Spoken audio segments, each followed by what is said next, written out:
Let's continue with the next session, which is going to be Taraweeh and Qiyam. So Taraweeh during Ramadan is a highly emphasized recommended prayer. It is named Taraweeh, which is the plural of the Arabic word Tarweeha. This comes from the people who were worshiping, essentially taking a brief rest every 4 units of prayer. How did this develop? Well, prayer at night is by two, then two, and then witr is prayed. The Prophet ﷺ said, "Salatul layli mathna mathna, فإن خشيت أن يدخل الفجر فأوتروا بركعة." The night prayer is 2 by 2, and if you are fearful that Fajr will come in, then pray 1 rak'ah of witr. So Taraweeh, Qiyam al-Layl, Tahajjud, these are all the names for the same thing. They all have the same rulings. They're simply done at different times. They're all applications of the same principle. And that is that you can pray from after Isha all the way till Fajr with an unlimited number of rak'ahs. The Prophet ﷺ was asked by a man. He said, "Inni la uhibbuka wa uhibbu an akuna ma'aka yawm al-qiyamah. Fadullani ala amalin yanfa'uni." I love you and I love to be with you on the day of judgment, so guide me to an action that will benefit me. The Prophet ﷺ said, "A'inni ala nafsika bikathrat as-sujud." Help me help you by making lots of sujud. Therefore, it's narrated, for example, from Ali ibn Abi Talib radiallahu anhu, that he would pray 100 rak'ah a night in Ramadan. It is narrated from Umar ibn Abdul Aziz radiallahu anhu that he would pray 30 rak'ah a night and he would lead the people. So actually, one of the opinions of the Maliki school is that 30 rak'ah is what Taraweeh can be prayed as.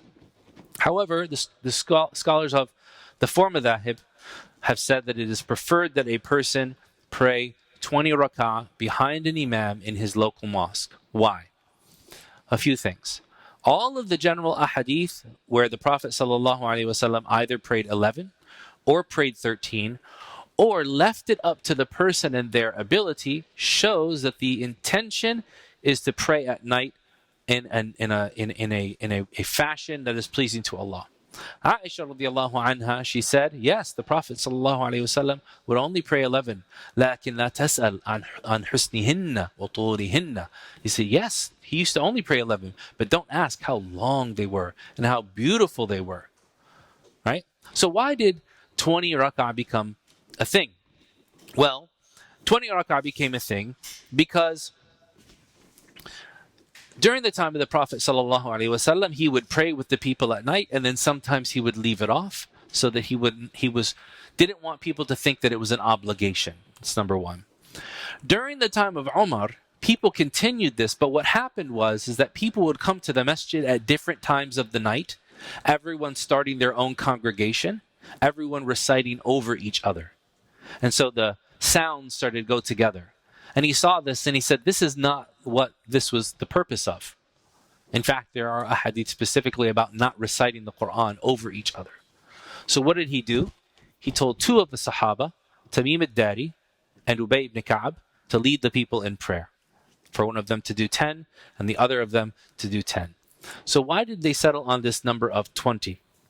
Because the idea is that if they did 20 rak'ahs at night, and they did this consistently for 29 or 30 days, then the community could finish the entire Quran in Taraweeh. And so those who weren't able to read themselves, those who were illiterate, they could at least hear the Quran in its entirety once every year. And the Quran, the month of Ramadan is the month of the Quran. So there's a communal education aspect of this as well. So is it wrong to pray 20 rak'ah? Absolutely not. The Prophet ﷺ said, اقتدوا بالذين من بعدي أبي بكر وعمر. Follow the 2 that will follow me, Abu Bakr and Umar. He said, he sallallahu alaihi wasallam said, اتبع سنتي وسنة الخلفاء المهديين الراشدين من بعدي. Follow my sunnah and the sunnah of the rightly guided caliphs that come after me. So there is something to be said about the organizational value of what Umar did. Did Umar organize outside of the sunnah? No, he organized something within the sunnah. Is it wrong to pray just 8 and then add 3 for witr? No, because the Prophet ﷺ did that as well. My advice to you is, don't pay attention to people who argue about 20 or 8 or 30 or anything else. Be with the people that are consistent with at least doing one of them. Because those who argue about those numbers, for the most part, usually are not praying either. That's just my observation. Also, it is, if you're going to pray either of them, understand that it is disliked to pray any other optional prayers while those are going on. So if you go to the masjid and you want to pray by yourself, it's better for you to join with the congregation that is going on at that time. Imam Ahmed and At-Tirmidhi, they report from the Prophet ﷺ that he said, من صلى مع الإمام حتى ينصرف. Whoever prays with the Imam until he finishes, كتبت له صلاة ليلة. Whoever prays with the Imam until he finishes, that he will be written as having prayed the entire night. This is another benefit of Taraweeh, that if you're with the Imam from the time he begins until the time he finishes, then you go to sleep and you only wake up at Fajr for Suhoor, you get the reward of having prayed the entire night, which is immense for most of us. Especially because many of us, I can speak for myself, are not accustomed to waking up at night to pray. Now, if you pray at the masjid and you pray with the Imam from the time he starts until the time that he finishes, and you wake up later in the night and you want to pray more, you can. However, you cannot pray witr 2 times in one night. But you can do something called ta'qib, and this is to pray after having prayed witr in 2s. And this is permissible and is found in the Sunnah of the Prophet ﷺ. It's not disliked, and it can be done in congregation. So let's say, for example, the last 10 nights come around, and you say to yourself, you know what, feeling tired, I'm going to pray with the Imam until he prays witr, and you pray witr.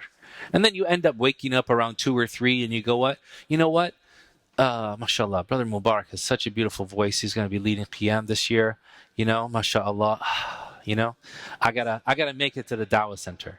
So you go there and you're praying. He's praying, and then you just follow him in prayer. That's it. The only thing that you do is don't join in witr. It's permissible to be done after Taraweeh, after witr, and in congregation, as long as you're not praying witr again. La witrani fi layla, as the Prophet ﷺ said, there shall be no 2 witrs in one night. Also, it's not recommended for the Imam to recite less than the entire Quran in Taraweeh unless the congregation prefers that. So there should be some consultation about how much is going to be read. The Imam should keep in consideration the ability of the community, whether they have work, whether there are those who are sick, who are frail, so on and so forth. Why do we know that? We know that from the hadith of Mu'adh, radiallahu anhu, that he used to pray Isha with the Prophet, and then he would go to his neighborhood mosque and he would lead the people at Isha. How did he do that? Because he was praying the Isha behind the Prophet and then leading Nafil in his neighborhood mosque. And then he would read Surah Ali Imran, Surah Al-Baqarah, Surah Al-Anfal. And people, one man got really upset one night and he stepped backwards from the line. He finished the salah on his own. He went home and he slept. The next morning he went to the Prophet. He said, I have work in the farm the next morning, and this guy's trying to stand half the night in prayer. So the Prophet ﷺ told Mu'adh to come to him, and he said, Afattanun anta ya Mu'adh? Are you a problem? You're a troublemaker, Mu'adh? You should realize when you lead people in prayer that you will have the weak and the frail and the sick and those who are busy with their jobs and their business. So when you read, you should read things like, and he mentioned a few of the shorter surahs that he can read like. So what we take from this is that while it is the intent of Ramadan for people to hear the most of the Quran, as much of the Quran as they can, that the Imam should still be cognizant of their needs. Another major act of worship in Ramadan is i'tikaf. I'tikaf is defined as confining oneself to a mosque for the purpose of worshipping Allah. And the objectives of this is to focus the heart on worship and devotion to the divine, seeking Laylatul Qadr, gaining closeness and intimacy with Allah, and engaging in more quality acts of worship like reciting the Quran, dhikr, and dua. essentially cutting yourself off from everything except for Allah subhanahu wa ta'ala in that time. What's the ruling of this? It is a sunnah for both men and women in the mosque according to all four imams. In fact, the Prophet ﷺ would observe i'tikaf as would his wives. His wives would set up tents, and he would set up a tent for himself as well. And his wives continued to do this after he ﷺ passed away. What are the prerequisites for i'tikaf? It must be observed with an active intention. It's not simply hanging out at the masjid and chatting with your buds. It is seclusion of oneself away from the public. Can you give salam to people? Yes. But you should not be involved in idle talk. You should not be involved in long conversations. It should be a time of active worship on your own. If you're a married woman, you need your husband's permission to be able to make i'tikaf. Why? Because he has rights over you, and the house has rights over you. It must be observed inside of a mosque. And you should start it in a state of purity, but it is not required to make wudu throughout. What is the time of i'tikaf? It can be observed any time of the year, but it is especially encouraged throughout in Ramadan. Meaning that if on the weekend I wanted to make the intention to go to the masjid and stay the night in prayer, and stay there all night in prayer with the intention of i'tikaf, would that be valid? Yes, it would be valid, and it would be a act of worship that we really don't find outside of Ramadan very much, and that probably should be given light to. Traditionally, it's observed during the last 10 of Ramadan, starting at the sunset of the 20th day. What you should avoid during i'tikaf is leaving the masjid without excuse, intimate relations that would invalidate that i'tikaf, and sinning intentionally during i'tikaf does not invalidate it, but it is highly discouraged. Is it allowed to observe less than 10 days, or can it only be the last 10 days? In observing the Prophet ﷺ's example, he would spend i'tikaf of the last 10 days in Ramadan. It is allowed, and it's narrated from Umar radiallahu anhu and others, that observing i'tikaf for shorter periods or even one night is permissible, and it would fulfill that obligation.